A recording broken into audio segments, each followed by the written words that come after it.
Hello, this is attorney Scott McVarish with attorney Belma Chin-Choi of the Immigration Law Office of Los Angeles.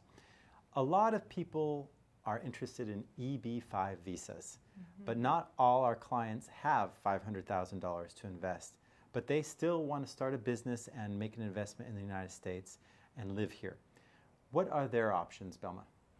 E-1 and E-2 visas are excellent choices for foreign entrepreneurs.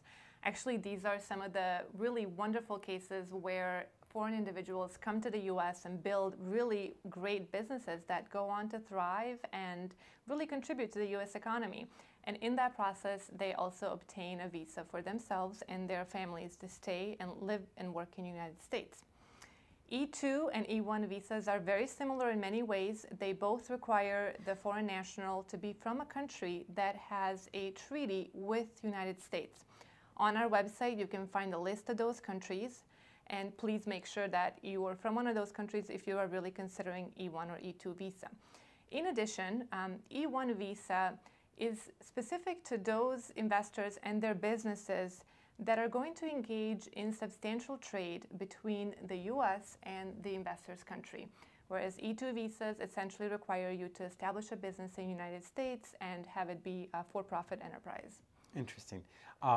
Tell us about the options for E-2 visas specifically. Can people own a franchise? Can they have partners? Do they have to start some business related to their college education? Sure. The U.S. government does not put a lot of specific requirements on E-1 and E-2 visas. They do require that you invest a substantial amount of money, which is not necessarily defined, but it's somewhere between $75,000 at a minimum, upwards from there. A lot of our clients invest around $100,000. It depends a little bit on the business that you're establishing. So in addition to the amount of money, the government does not require that it has to be any particular type of business. As long as you, the investor, own 50% or more and are engaged in the day-to-day management of the enterprise. So you have to be here to actually direct that business. So that is a difference than the EB-5, because EB-5s, you just turn over your $500,000. 6 years later, you get it back, hopefully with a little bit of interest.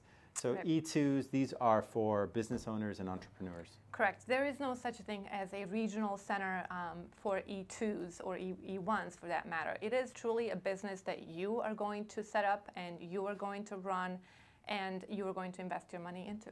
So for those potential clients of ours who are going to come in and talk to us about E-1, E-2, what advice would you give them in preparing for their consultation with us? Great question.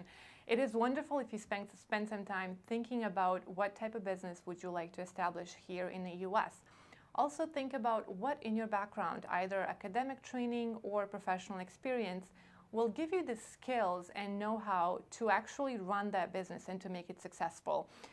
The government generally requires that you have some credentials that relate to the business you're establishing in the U.S. so that it really speaks to the fact that this business is likely to succeed. It also helps us to know that you are putting a business plan together, and in our office we have relationships with several excellent business plan writers who can help you prepare a business plan that will demonstrate to the government that this business is going to be successful. We are a one-stop shop. We are. And we enjoy working with E-1s, E-2s. So contact us. Information is on this website, and we'll be glad to help you in this next step of your journey. Yes, thanks very much for watching. Thank you.